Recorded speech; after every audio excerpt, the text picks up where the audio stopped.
Hey guys, what's going on? It's Riley from PectusPT.com. So in today's video, I'm going to show you a shoulder and ab workout, which has been vital for my transformation. I love training shoulders and abs. Pretty key for overcoming pectus too. Shoulders, obviously not so much for pectus, but what shoulders do is give you a nice V-taper and a nice aesthetic physique. And then after the shoulder and ab workout, what I'm going to show you guys, or what I'm going to talk about with you guys, is sleeping position for pectus excavatum. So I've had heaps of you guys message me about that, and I remember as a kid it used to be a concern of mine, so I want to address that issue with you.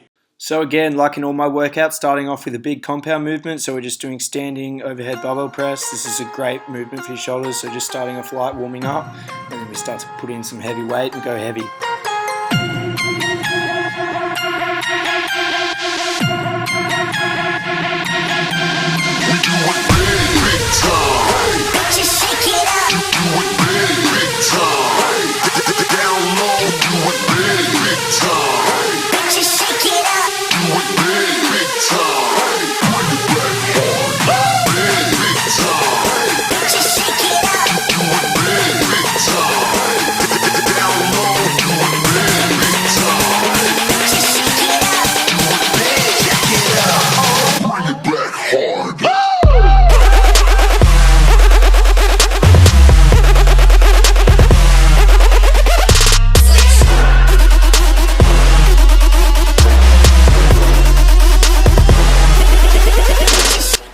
Alright, then we moved on to seated dumbbell shoulder press, so one more compound movement, and in contrast to the barbell overhead press, what we're doing with this is we're starting heavier and going lighter. So started with 32 kg in each hand, and then we're just going to increase the reps and go lighter throughout the set.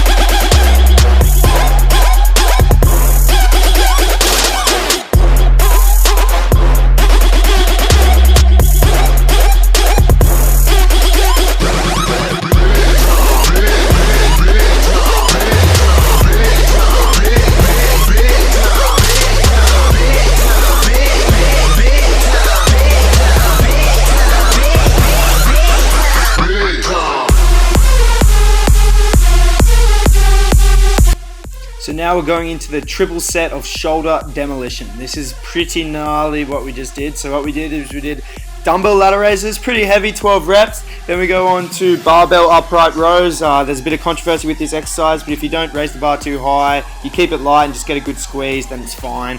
And then we went on to plate front raises. I don't normally hit my front delts too much, but for the sake of this exercise being filmed, decided to smash it.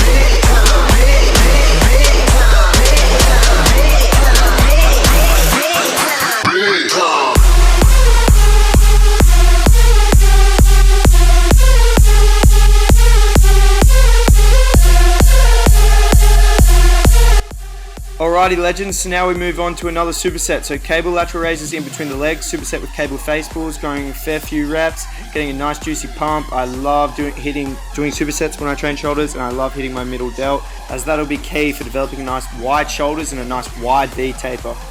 The rear delt is also commonly neglected, so you should definitely isolate that with movements such as the face pull that you can see me doing here.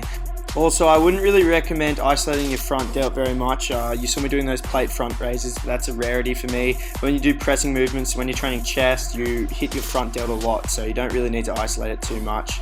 Save it, make sure it's fresh when you're doing your presses, because ideally we want to get stronger in our chest. We can build our chest, mass pectus. But really, big compound shoulder moves, hit the lateral delt and hit the rear delt.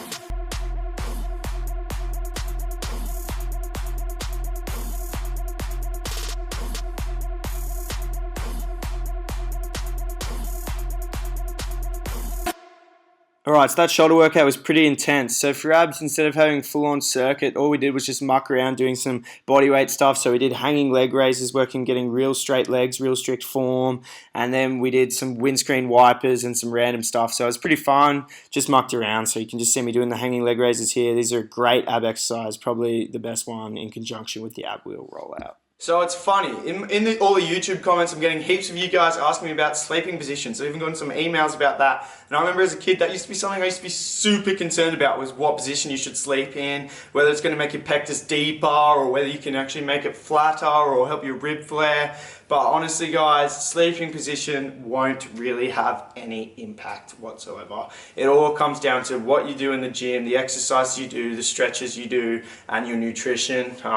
Sleeping is like, honestly, I don't think it'll have any impact at all. For me personally, how I like to sleep is I like to sleep with my chest down, so lying flat on the bed. I find that the most comfortable, and for me, I feel like it's pushing my ribs in, so it just helps with peace of mind.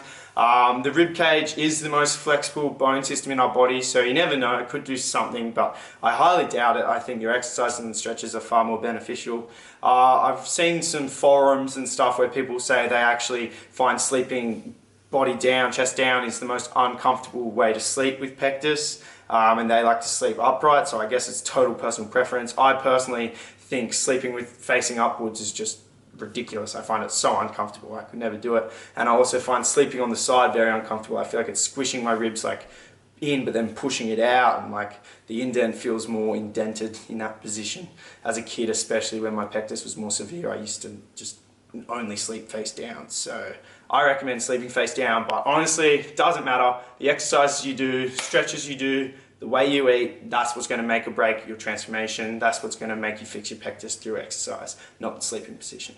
But anyway, I hope that video was helpful. Hopefully you enjoyed it. If you did, please give it a like, give it a share, and remember to subscribe to my channel. Heaps more content coming more regularly. Really want to transform your body? Apply for online coaching at pectuspt.com/online coaching. Thanks so much for watching, guys.